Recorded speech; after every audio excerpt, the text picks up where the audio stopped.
Cidade 41, boa tarde, Renatinha. Oi, Márcio, boa tarde. Tudo bem, Rê? Tudo ótimo, e aí, tudo tranquilo? Tudo tranquilo, 100,1. Isso. Mais um dia de Na Frequência, Isso já aí. tem enquete do dia, já tem promoção. E vamos pra nossa entrevista de hoje, Renatinha? Ó, entrevista especial hoje, hein? Bota especial nisso, mulher, vamos nessa. Aqui tem de tudo. Na Frequência, Cidade. Com a palavra, Renata Monteiro. Vamos lá, Márcio, eu acho que mais ainda em tempos, né, de dor, de medos, de incertezas também, é natural que cada um procure aí um caminho que traga conforto, né, Márcio? Confiança, né? Aquela confiança. E também a paz. E eu acho que esse caminho, na verdade, na maioria das vezes, é da espiritualidade, é da fé. Exatamente, e é exatamente sobre a fé que nós vamos falar hoje aqui no Na Frequência. Para isso, a gente tem a honra, mas é uma honra assim tão grande, né, Renatinha? É sim. De receber no estúdio da Rádio Cidade o Padre Pierre, tão conhecido por celebrar a Missa do Impossível em Juiz de Fora.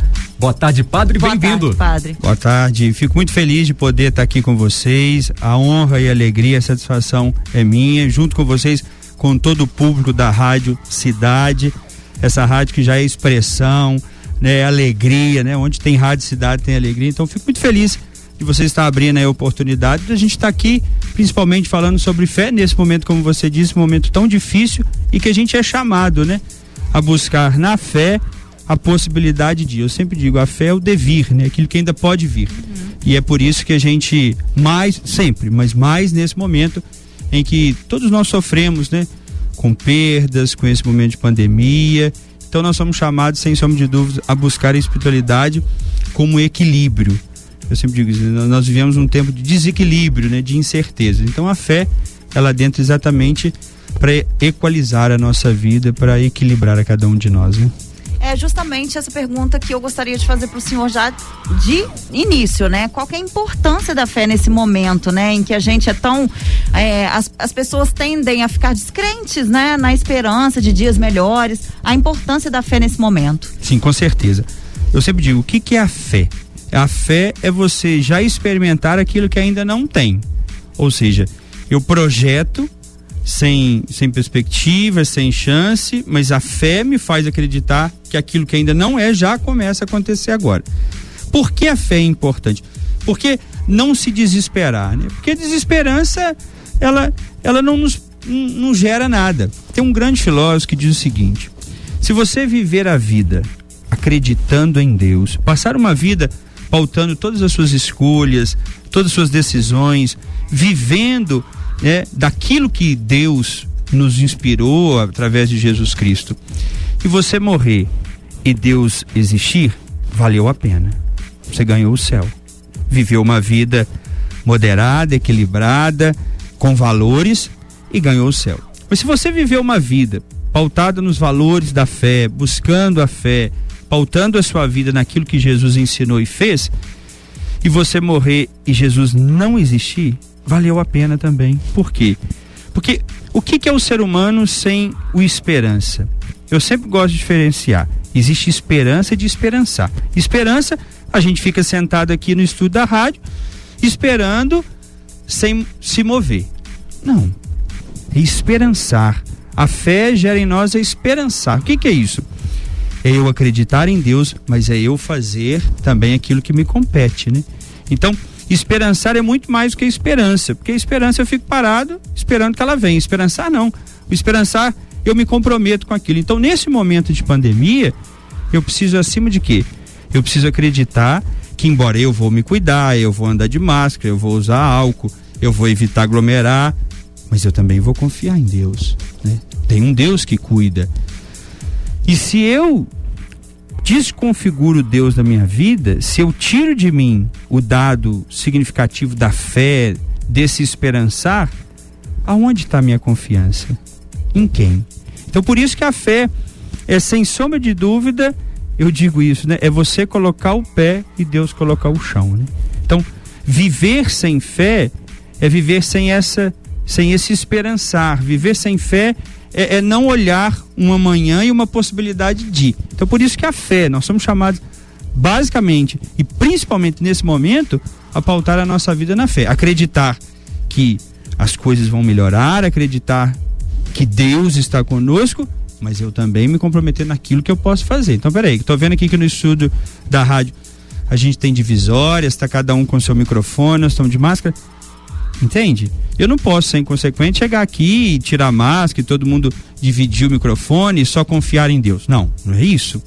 Porque isso é uma forma errônea de crer, né? Ah, não, peraí, Deus vai me livrar do Covid. Não, Deus também te livrará, mas e a sua parcela, né? Então a fé precisa sempre equalizar isso.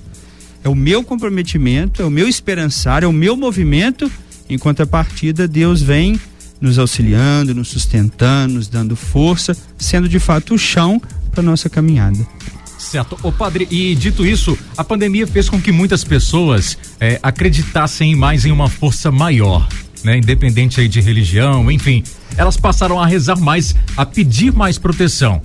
Mas também para muita gente, padre, que perdeu inclusive entes queridos nessa pandemia, que inclusive ainda continua, infelizmente, nesse momento, houve uma descrença grande também por grande parte aí, né, das pessoas, para que dias melhores viessem, enfim. O senhor já presenciou pessoas nessa situação e como ajudá-las? Olha, primeiro momento, aquilo que você apresenta é como hoje mesmo, eu tive no cemitério, aquela jovem Daniele, né, veio a falecer infelizmente, e aqui eu já quero deixar a solidariedade à família, né? Quero agradecer também, embora eu não tivesse assim um contato muito grande com a família, mas nós enquanto paróquia, comunidade, nós rezamos, estávamos unidos em oração. Mas eu quero também agradecer as muitas pessoas que colaboraram, porque isso é uma característica da pandemia, né? A solidariedade, né? A quantidade de gente que está ajudando, que está preocupada, que se dispôs a ajudar. Então, quer dizer, vivenciar esse momento das pessoas diante da morte, ela gera exatamente isso que você disse. Dois sentimentos podem vir aí, né, perpassar no coração de alguém. Primeiro, aquele que já estabelece a fé, ele terá um olhar diferenciado sobre a morte. O que ele vai acreditar?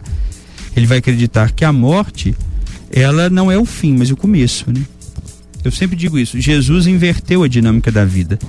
Nós contamos para mais aquilo que deveria ser contado para menos. Cada um dia de vida nossa é menos um. Nós estamos indo, como São Francisco diz, nós estamos indo lado a lado com a nossa irmã morte, um dia ela vai nos vencer. Isso é real. Então a gente pode olhar para a morte e, a partir dela, acreditar que existe uma vida para além dela. Isso aqui é um momento, né? Isso aqui é uma passagem. Existe um céu, inclusive o Salmo diz que um novo céu, uma nova terra será dada a todos nós. Então quem olha assim, certamente vai olhar para a morte e a partir da ressurreição vai ressignificar, vai entender o quê? Em mim existe a saudade, mas não a tristeza. Por quê? Porque aquele que nós amamos está junto com Deus. E aí você falou uma coisa muito interessante, independentemente da religião, tá? Não é isso que nós estamos aqui nesse momento, nós estamos falando de Deus e de fé. E aí a pessoa já estabelece, a partir do seu critério de fé, ela então espera o quê? Ela espera que aquele ou aquela que aqui na terra estabeleceram qualquer vínculo de relacionamento, com a morte habite o céu, vá habitar e morar junto de Deus.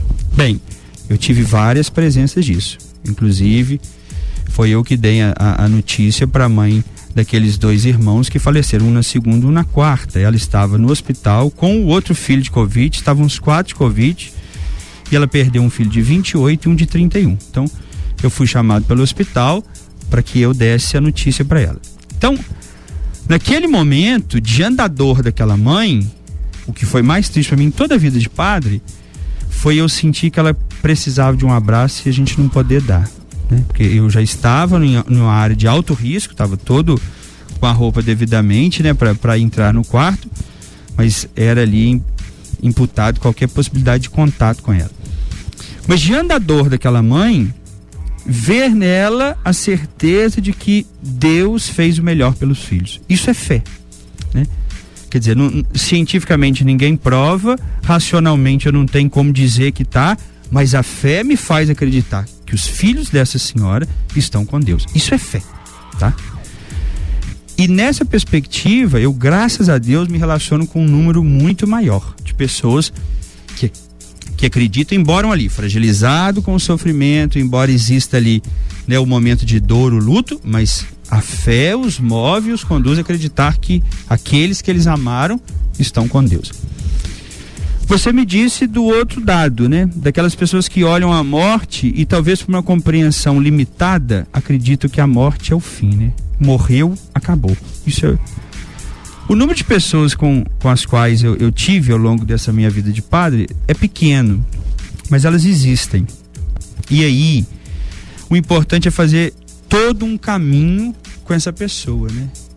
Primeiramente, fazê-la compreender que a morte ela não pode ser considerada nem um fim nem algo ruim. Por quê? Tem uma santa na Igreja Católica chamada Santa Teresinha do Menino Jesus, e que Santa Teresinha diz que não existirá no mundo um lugar melhor para se viver do que o céu. Ela diz que o melhor lugar para se viver é o céu. Que quando a gente ama alguém, a gente precisa querer o melhor para o outro, né? Então isso é sempre uma palavra que eu dou para quando a pessoa chega até mim e diz assim: padre, eu estou revoltado, eu perdi a fé, por que Deus levou minha mãe, ou por que Deus levou meu irmão, enfim. Eu sempre estabeleço esse critério. Eu digo assim: você amava a pessoa que faleceu? Eu, claro, padre. Eu falei assim: então tá. Quem ama não pode amar de qualquer forma, né? O amor é livre. Inclusive o amor precisa gerar em nós a capacidade de permitir que o outro parta. Quem ama precisa aprender a deixar partir. E aí, quando eu tenho essa possibilidade, essa dificuldade de compreensão da morte, eu sempre conduzo a pessoa a entender isso. Você amava de fato a pessoa? Por quê? Porque valeria a pena ter a pessoa de qualquer maneira, de qualquer forma do seu lado? Porque muitas vezes a pessoa está numa situação já muito debilitada, de muito sofrimento, aquela enfermidade que se arrasta. Hoje nós sabemos que a medicina está tão avançada em que muitas vezes protela-se o sofrimento, estende a dor, né? Então eu sempre convido a pessoa a essa compreensão do amor, né?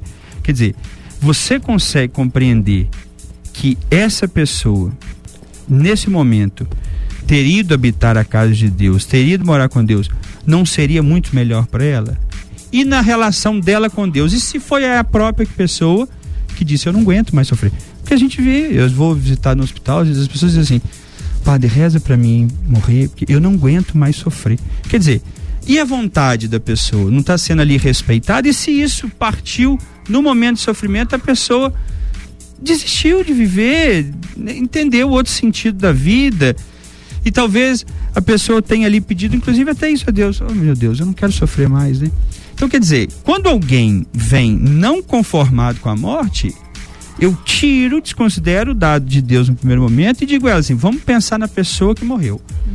Como é que ela estava? Ela estava numa condição boa? Ela estava diante do sofrimento? Porque às vezes isso não é amor, isso é posse, né? Querer a pessoa de qualquer forma do meu lado não é amor, é posse. E eu não posso querer a posse, eu preciso querer o amor. E o amor precisa ser livre. O amor precisa nos educar para a liberdade, né? Então, muitas das vezes as pessoas partem. Por quê? Porque o sofrimento aqui não dá. Inclusive eu disse isso no velório hoje.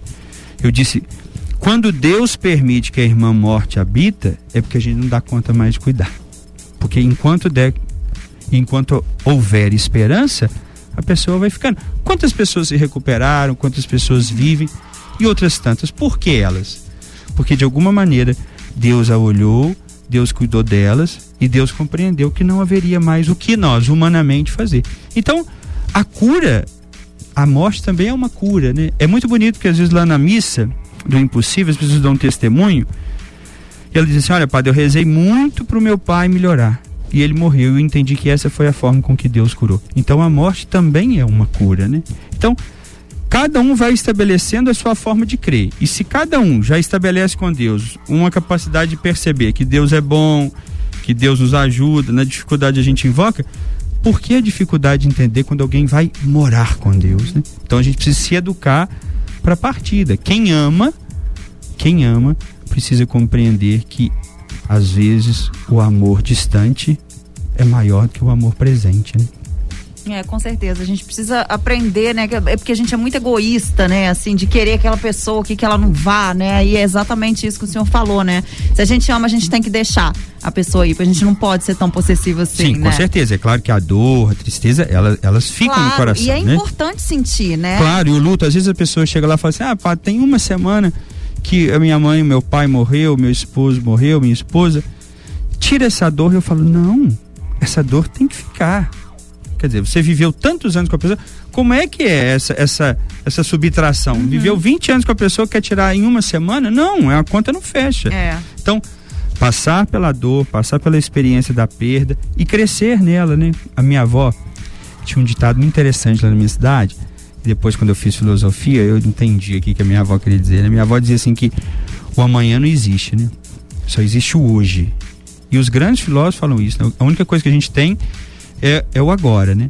O grande problema é que a gente não se depara e nem pensa sobre a morte, mas ela é uma realidade presente. A gente não deve se surpreender com a morte. É claro que a gente fica entristecido quando ninguém quer perder nada, né? Principalmente ninguém, a gente não quer perder ninguém. Entretanto, a fé me faz entender que nós não perdemos. A pessoa foi habitar com Deus. E um dia nós também estaremos lá, né? Com certeza. Eu queria falar um pouco sobre a fé, mas mais no sentido do respeito mesmo à fé do outro, né? Que a gente fala tanto sobre intolerância religiosa, né, padre? Que a gente fica pensando, né? Por que o outro não respeita a minha crença? Por que o outro não respeita a fé que eu tenho e em que eu tenho, né? Eu queria que o senhor explicasse, assim, como que o senhor enxerga essa situação da questão da intolerância mesmo, do outro não respeitar a crença, né, que a pessoa tem. Bem, eu acredito que a gente precisa sempre... A minha avó tinha sempre um ditado, eu vou usar minha avó sempre aqui, porque a minha avó, na sua simplicidade, ela tinha uma capacidade, uma simplicidade para falar da vida. Ela dizia assim: o meu direito termina quando o do outro começa. É, né? Verdade. Então, quer dizer, quando eu não sou capaz de observar o direito do outro, é onde eu entro naquilo que não me convém, que não me pertence. Primeiramente, porque nós estudamos na teologia que Deus está em todas as religiões. Todas as religiões há sinais de Deus. Entende? Eu não posso beneficiar uma ou desprivilegiar outra. Deus habita... são caminhos, né? Eu gosto sempre de dar um exemplo assim. Por exemplo, nós estamos nos encontrando hoje aqui na Rádio Cidade. Eu saí da Avenida 7, o irmão saiu de outro lugar, você saiu de outro. Cada um de nós que aqui estamos, saímos de diversos caminhos. Mas nós tínhamos uma meta. Qual era a meta? Chegar na Rádio Cidade, porque a gente tinha um compromisso. Não importou o caminho que cada um fez. Importou o que a gente se propôs para fazer. Então, não importa qual seja o caminho que cada um está fazendo. O que importa? O que é o mais importante nesse momento? O mais importante nesse momento é Deus. É onde a gente quer chegar, é quem é a nossa força. Então, eu me pergunto, como pode alguém que esteja seguindo o critério da fé, que esteja caminhando e seguindo os passos de Jesus, não respeitar? Porque, inclusive, há uma passagem bíblica que os discípulos de Jesus chegaram e dizem assim: olha, Senhor, nós pegamos alguém falando em seu nome e nós os repreendemos porque eles não pertencem ao nosso grupo. E Jesus falou assim: não faça isso. Quem não está contra mim está a meu favor. Quer dizer, não é que eu chegue, ou não é porque eu estabeleço uma forma de relacionar com Deus diferente do seu, que o seu tá certo e o meu tá errado. Entendeu? Então eu preciso primeiro ter uma consciência de fé. Eu sempre digo que as pessoas que não respeitam qualquer coisa que seja, é porque elas não têm certeza da sua identidade. Porque quem tem certeza da sua identidade, não me importa. Você tá entendendo? Então vamos supor, eu sou católico, mas lá no enterro agora, inclusive quando eu cheguei lá, tinha uma senhora fazendo uma prece espírita. Qual é o meu problema de eu estar do lado dela? Problema nenhum. Por quê? Primeiro porque eu tenho minha identidade de fé. Eu não temo, entendeu? Porque isso é coerente, é consciência, é aquilo que eu creio. Mas eu posso respeitá-la da forma que ela quer. Geralmente as pessoas que têm essa intolerância é porque pessoas não são felizes ou talvez não estejam tão certas daquilo que acreditam, entende? Então tem medo de contrapor, tem medo da diversidade. Por quê? Porque tem medo de ser tocado, tem medo de perceber que pode mudar, tem medo de entender que o outro também tem razão. Então é mais fácil se fechar e aí gera intolerância. Não, isso sou eu. Então ela tem que se esconder. Não, a fé inclusive é fé livre. Por que a fé é livre? Porque foi Jesus Cristo, né? Quem que foi Jesus Cristo? Foi um homem que passou pelo mundo libertando as pessoas. Jesus não aprisionou ninguém, nunca. Pelo contrário, Jesus libertou. Então, quando você me pergunta, por que essa intolerância, eu não tenho outra resposta não, porque a pessoa não está certa da sua identidade. Porque quando ela está certa da sua identidade, não me importa. Eu posso estar aqui com um irmão evangélico, eu posso estar aqui com um irmão espírita, eu posso estar aqui com um irmão budista, sem problema nenhum, né? Quando eu estou feliz e quando eu tenho consciência da minha identidade enquanto católico, ou enquanto espírita, ou enquanto evangélico. Uhum, com certeza. Certo. Ô, padre, eu queria saber do senhor o seguinte, nesse momento de pandemia, como que foi a aproximação do senhor com os fiéis? Nesse período aqui, com igrejas fechadas, essa coisa toda que a gente passou. Sim. E ainda passa, né? Ainda passa, a gente ainda tem muitas restrições, mas eu estabeleci uma forma criativa de fé, né? Então, nós fomos a primeira igreja a fazer drive de Eucaristia, as pessoas passavam, entravam num portão, saíam na outra. Uhum. Nós estabelecemos ao longo de todo esse tempo a internet, né? Nós valorizamos, era um trabalho que particularmente a minha paróquia já fazia, por causa da missa do impossível, que era uma missa que já era transmitida até por algumas rádios, e aí a gente já tinha essa identidade com a internet, que acentuou muito mais agora com a pandemia. Por quê? Porque todas as celebrações começaram a ser transmitidas, e aí a gente foi estabelecendo maneiras e critérios, né? Fomos nos reinventando na fé. Então a gente criou muita forma de ter uma ligação da paróquia com as casas das pessoas. A gente sempre dava um sal bento, dava uma vela, colocava uma cruz na porta. Eu lembro que logo quando começou a pandemia, inspirado lá naquele texto bíblico que Jesus pede para marcar as portas com o sangue do Cordeiro, então eu pedi que as pessoas fizessem de giz, de lápis, como quisesse na porta da casa uma cruz, né? Então isso ligava as pessoas de alguma forma à paróquia, né? Elas entendiam assim, não, peraí, o símbolo, o sinal tá aqui, né? E aí, como isso, nós fizemos o quadro do Divino Espírito Santo, fizemos Jesus Misericordioso, fizemos os 7 sábados com São Miguel, fizemos o jejum de Daniel, que as pessoas pegavam uma aliança. Isso para quê? Para formar uma aliança, uma ligação da pessoa de dentro da casa dela com a paróquia dela, né? Nós não deixamos ela separadas, a gente fez questão de dizer, olha, nós estamos juntos com você, tá? O que você tá aí na sua casa, a gente tem aqui na igreja. Então foi uma forma criativa que eu comecei a inventar para que as pessoas, porque eram muitas mensagens, muitas pessoas ligando, dizendo, padre, eu tô muito triste, tô muito sofrido, tô aqui sem ninguém, então quer dizer, a gente bolou essa forma. E aí, aqui eu quero dar os parabéns aos motoboys que iam incansáveis lá na paróquia, pegar para levar para as pessoas. Então, assim, foi muito bacana. Eu posso dizer que em momento nenhum da pandemia nós paramos, nós estivemos sempre vivos aí nas redes sociais. É muito interessante, às vezes os filhos dizem assim, padre, a minha mãe ficou doida, falou que queria um celular para ver o padre Pierre. Então, quer dizer, as pessoas estão lá, entraram nas redes sociais também. Então, eu sempre digo, é preciso ver, embora a pandemia tenha sido muito ruim, está sendo muito ruim, o resultado dela é muito ruim, mas a gente também precisa ver, sempre de uma situação ruim, sinais de coisas boas. E eu acredito que a internet foi um grande facilitador para a gente poder ver isso, né? Com certeza. Você imagina a gente enfrentando uma pandemia sem os meios de comunicação, sem a internet, sem a facilidade que a gente tem hoje. Então, quer dizer, é para que a gente também reconheça os valores das coisas, né? Então, eu acho que nesse momento a gente foi chamado a se recriar, se reinventar, e a fé e a igreja não poderiam ter ficado fora disso, né? Muito bom. Pra gente encerrar, padre, eu queria que o senhor deixasse uma palavra, então, assim, uma palavra positiva mesmo, de fé e de esperança para os nossos ouvintes que participaram, que escutaram aqui com a gente na frequência. Acho que chegou até mensagem aí, não foi, Tem vários Márcio? ouvintes aqui pedindo para lhe deixar uma mensagem, e eu vou até acrescentar aqui, Renatinho, o Grupo Libertempo inteiro tá ouvindo o senhor agora, e a gente tá nessa linha de frente aí desde o início da pandemia. Exatamente. Então fica também uma palavra para não só os ouvintes da Rádio Cidade, mas também a galera do GL aqui, né, Renatinha? Com certeza, a nossa gratidão, tudo, né? Hoje mesmo eu dizia isso nas redes sociais, sobre o valor da gratidão, e acho que vocês que estiveram aí, tanto jornalistas, né, comunicadores, que estiveram à frente, né, informando a gente, né, porque enquanto a gente se refugiou, alguém precisava estar ali na frente, né, no combate de frente. E como é que a gente sabia?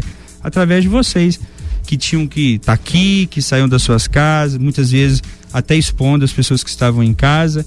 Então, a nossa gratidão, nosso muito obrigado, de maneira muito especial a todo o pessoal aqui do Grupo Libertempo. Libertempo. Deus abençoe, Deus ilumine vocês, de maneira especial a Rádio Cidade. E também de maneira muito especial, eu quero dizer para você que nos escuta, para você que nos ouve, para você que permite e sempre nos leva aí, né, de carona, tá junto com a gente aí agora. Eu quero dizer para você o seguinte: sempre em cada tempestade existe um arco-íris, né? Eu acho que isso que a gente tem que fazer da nossa vida, né? Não há sofrimento sem alegria, não há dor sem o conforto e o alívio. Então nós vivemos um tempo difícil, mas a palavra de Deus diz que quem planta em meio às lágrimas colherá com alegria. Então, se você que me ouve, você que está agora nesse momento, você que está aí no seu carro, você que está na sua casa, você que permitiu que a gente pudesse levar até você uma palavra de fé e de esperança, eu quero dizer isso para você: não desanime, né? Se hoje você chora, creia nessa palavra, é porque o tempo da alegria vem. Para cada tristeza há um sorriso. Coragem, creia, lute, tudo é possível aquele que crê. Afinal de contas, a gente celebra a missa do impossível, né? Se fosse diferente, a gente talvez celebraria outra missa. Mas para Deus nada é impossível. Então aquilo que você traz no seu coração, que esse bom Deus te conceda muita graça e muita bênção. E tudo aquilo que agora, nesse momento, você apresenta a Deus, a palavra diz que tudo aquilo que a gente pede a Deus, em nome de Jesus nos será dado. Então que em nome de Jesus desça sobre você, sobre a sua vida, muita bênção e muitas graças. E não esqueça, depois, para cada tempestade, existe um arco-íris. Certo. Só para finalizar então, Renatinha, essa mensagem que você estava me perguntando dos ouvintes, vai para Luana aqui no WhatsApp Cidade. Teve também o DJ William, parabenizando a rádio pela entrevista com o padre. Aqui o Hernani também. Então, para todo mundo, os ouvintes da Rádio Cidade, os ouvintes que estão na frequência, né, Rê? Isso aí. Eu queria só aproveitar a presença do padre, porque a gente, no segundo bloco do Na Frequência, a gente sempre faz uma enquete com os ouvintes, para os ouvintes participarem. E já que a gente está falando de fé, eu gostaria de fazer a enquete para o senhor, então. Vamos ver o que o senhor vai responder pra gente. Que a enquete tem a ver com o programa, tá? Qual foi o momento da sua vida em que o senhor mais precisou se agarrar na fé? Eu acredito que existem muitas experiências na vida, né? Talvez essa pergunta seja difícil responder uma única vez, né? Mas eu acredito que quando a minha mãe faleceu no dia do meu aniversário, eu precisei fazer uma experiência muito maior de Deus, né? Porque quando a gente olha para a morte é sempre esse mistério, né? E aí a gente precisa, é aquilo que eu disse, se apegar mais ainda na certeza que existe um Deus. Então, ao longo de toda a minha vida, foram várias situações que eu tive que me agarrar com Deus, mas de maneira muito especial nesse momento, né? Quando a minha mãe vai habitar o céu, quando a minha mãe vai morar com Deus, então eu precisei ir até descobrir que quando eu quisesse ver minha mãe, eu via na Eucaristia, porque se a minha mãe está junto com Jesus, Jesus é a Eucaristia, então a Eucaristia foi um grande sustento. Então, quando a minha mãe foi morar com o céu, foi o momento que eu mais precisei de Deus, e certamente Deus esteve comigo. Com certeza. Bacana. Então, respondida a nossa enquete, hein? Tá respondida. Bom demais. Padre, muito obrigado pela sua presença. Obrigada, Volte Padre. sempre, e saúde. Amém. Para todos nós, né? Para todos nós. Deus nos abençoe. Coragem, né? Isso aí. Grande Amém. abraço, Padre. Tamo junto. Tamo junto.